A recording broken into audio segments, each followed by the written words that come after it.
प्रिय छात्रों, नमस्कार। आप हैं हमारे YouTube चैनल संस्कृतम वाग्धारा में। आज हम कक्षा 10 की हिंदी के महाकवि भक्त शिरोमणि सूरदास के पद्यों को पढ़ने जा रहे हैं। हमने पिछली कक्षाओं में 3 पद्यों का अध्ययन कर लिया था। आज हम चौथे पद्य को पढ़ेंगे और उसके आगे के पद्यों को भी देखेंगे। आप रिवीजन करिएगा उसका, और जैसे ही हम पढ़ें और अपनी किताबों में देख के आप भी अध्ययन करिएगा।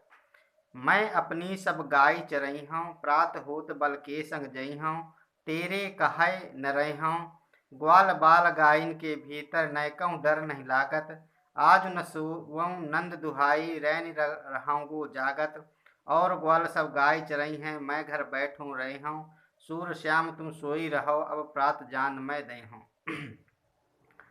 प्रस्तुत पद्य महाकवि सूरदास के पदों में से लिया गया है। इस पद्य में भगवान श्री कृष्ण की वात्सल्य लीलाओं का बड़ा ही सुंदर मुक्तक छंदों में प्रयोग किया गया है। भगवान श्री कृष्ण अपनी माँ से हट कर रहे हैं, कह रहे हैं कि हे माँ, मैं प्रातः काल गायों को चराने अपने दोस्तों और मित्रों के साथ जाऊंगा। मैं अपनी सब गाय चराई हूँ, मैं अपनी सभी गायों को चराने के लिए प्रातः काल से ही जाऊंगा।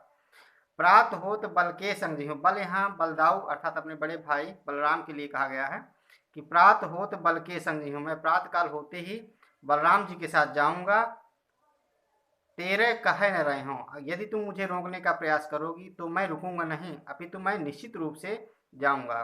ग्वाल बाल गायन के भीतर नैकऊँ डर नहीं लागत। हे माँ, मुझे ग्वाल बाल और गायों के मध्य में, भीतर का मतलब हुआ मध्य में, हम गायों और ग्वाल बाल के मध्य में मुझे नैकऊँ मीन्स होता तनिक भी, रंच मात्र भी मुझे भय नहीं लगता। नैकऊँ डर नहीं लागत, मुझे रंच मात्र भी भय की प्रतीति नहीं होती है।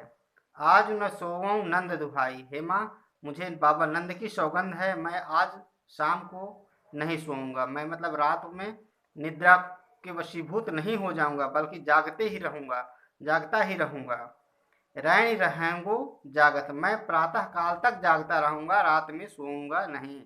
भगवान श्री कृष्ण को यह डर है कि यदि मैं सो गया तो जो मेरे मित्र हैं, ग्वालपाल हैं, वो सभी गायों को लेकर के सुबह चराने चले जाएंगे, वो मुझे बताएंगे नहीं। इसलिए वो बाल जो उनकी बाल सुलभ चेष्टाएं हैं, उसके माध्यम से वो कह रहे हैं कि मैं रात भर जगूंगा और सुबह होते ही गायों को चराने चला जा। आगे भगवान श्री कृष्ण कह रहे हैं कि और ग्वाल सब गाय चराई हैं मैं घर बैठे रहे हूँ। क्या है माँ, आप यह चाहती हैं कि बाकी के सारे ग्वाल बाल गाय चराने जाएंगे और मैं घर पर बैठा रहूं? ऐसा कदापि नहीं होगा। और ग्वाल सब गाय चराई हैं मैं घर बैठे रहे हूँ, ऐसा नहीं होगा। मतलब मेरे सारे मित्र ग्वाल बाल गायों को चराने जाएं और मैं घर पर बैठा रहूं, ऐसा संभव नहीं है। सूर श्याम तुम सोई रहो अब प्रात जान मैं दे हूँ।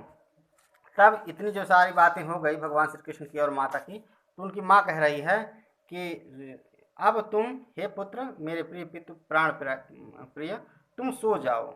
सूर श्याम सूरदास जी कहते हैं कि उनकी माँ कह रही है कि हे पुत्र, अब तुम सो जाओ, तुम सो रहो अब प्रात जान मैं दे हूँ। मैं तुमसे कह रही हूँ कि मैं प्रातःकाल तुम्हें जाने दूंगी, यानी मैं तुम्हें रोकूंगी नहीं, मैं जाने की अनुमति सहज रूप से प्रदान कर दूंगी। भाषा यह ब्रज की है, जय हों दय हों आदि ये सारी भाषा ब्रज की होती है। तो ब्रज भाषा है। काव्य सौंदर्य के तत्व में आप लिखेंगे भाषा शैली रस छंद अलंकार आदि लिखा जाता है, तो आप इसमें देखें कि भाषा ब्रज है, शैली इसकी मुक्तक है, और गुण माधुर्य है जो पहले के पद्यों में भी था, रस इसमें वात्सल्य है, और छंद गेयात्मकता है। इसमें अलंकार में आप रा और ला वर्ण की बार बार आवृत्ति हुई है, एक से अधिक बार, इसलिए यह इस पद्य में अनुप्रास अलंकार का सुंदर प्रयोग हुआ है। जैसे कि रैन रहें गए ग्वाल बाल, सूर श्याम में क्रमशः रा और ला सा वर्णों की आवृत्ति हुई है, इसलिए यहाँ पर अनुप्रास अलंकार की सुंदर छटा दिखाई देती है। दूसरा पद देखेंगे। दूसरे में कह रहे हैं कि माँ मैं गाय चराने नहीं जाऊंगा। इसमें जाने के लिए हट कर रहे थे गाय चराने के लिए, अब दूसरे पद में कह रहे हैं कि मैं गायों को चराने के लिए नहीं जाऊंगा। भगवान श्री कृष्ण कहते हैं, मैया हों न चरई हों गाय, सिगरे ग्वाल घिरावत मोसो मेरे पाए पिराए, जौन पत्याहि पूछ बलदाऊ अपनी सौह दिवाई, यह सुन माई जसोदा ग्वालन गारी देती रिशाई, मैं पठवती अपने लड़का को आवे मन बहराई, सूर श्याम मेरो अति बालक मारद ताहि रिगाई। कह रहे हैं, भगवान श्री कृष्ण शिकायत कर रहे हैं माँ से कि हे माँ, मैं गायों को चराने नहीं जाऊंगा, क्योंकि मैं गायों को चराने जाता हूँ तो क्या क्या समस्याएं होती हैं उसको आप सुनिए। मैया हवन चराए हों गाय, हे माँ मैं गायों को चराने नहीं जाऊंगा, क्यों? सिगरे ग्वाल घिरावत मूसो, संपूर्ण जो सारे ग्वाल बाल होते हैं वो मुझसे ही सारी गायों को घिरवाते हैं, हकवाते हैं या चरवाते हैं, मेरे द्वारा है। मेरो पाए पिराए, और भागते भागते दौड़ते दौड़ते गायों के पीछे पीछे मेरे पैरों में दर्द होने लगता है। जो न पत्तियां ही पूछ बलदाओ, हे माँ यदि पत्तियां ही मीन्स होता है मेरी बात पर भरोसा करना, विश्वास करना। यदि मेरी बात पर आपको भरोसा ना हो तो पूछ बलदाओ, बलदाओ इस बड़े भाई से आप पूछ सकती हैं। अपनी सौंह दिवाई, और हाँ यदि वो झूठ आपको लग रहा हो तो उनसे अपनी आप सौगंध दिला दीजिए कि बलदाओ मुझे आप माँ की सौगंध खा के बताइए कि क्या श्री कृष्ण जो कह रहे हैं वो सही है। इस प्रकार आप उनसे पूछ लीजिए। यह सुनी माई जसोदा ग्वालन गारी देती रिसाई, ऐसा सुन करके मातृवत्सल माँ पुत्र वत्सल माँ यशोदा गालियां देते हुए रिशाई मीन्स होता है गुस्सा करके, सारे ग्वालनों को, ग्वालनी अर्थात ग्वाल बालों की माताओं को बुला लेती हैं अपने पास और कहती हैं उनसे उलाहना देते हुए, मैं पटवती अपने लड़का को आवे मन बहराए, मैं अपने पुत्र को इसलिए भेजती हूँ गाय चराने के लिए कि वहाँ जाए और अपना उसका कुछ मन बहल जाए, अर्थात मन दूसरा हो जाए। यहाँ बैठने से दिन भर बोर हो रहा है तो केवल वो मन बहलाने के लिए मैं उसे जंगल में भेजती हूँ गायों के पीछे।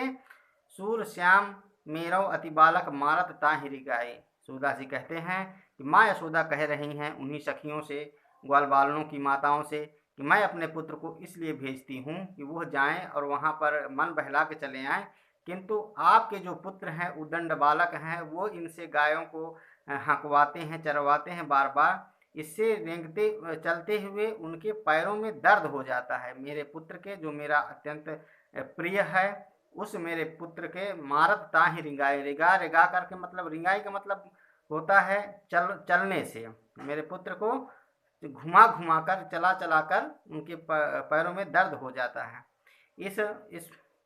इसका काव्य सौंदर्य भी पुराने पद की तरह ही है, अर्थात इसकी भाषा भी ब्रज है, गुण माधुर्य है, शैली मुक्तक है, रस वात्सल्य है। अलंकार इसमें भी मा पा और ई गा और सा वर्णों की आवृत्ति बार बार हुई है, इसलिए यहाँ पर अनुप्रास भी अलंकार भी अनुप्रास अलंकार ही है।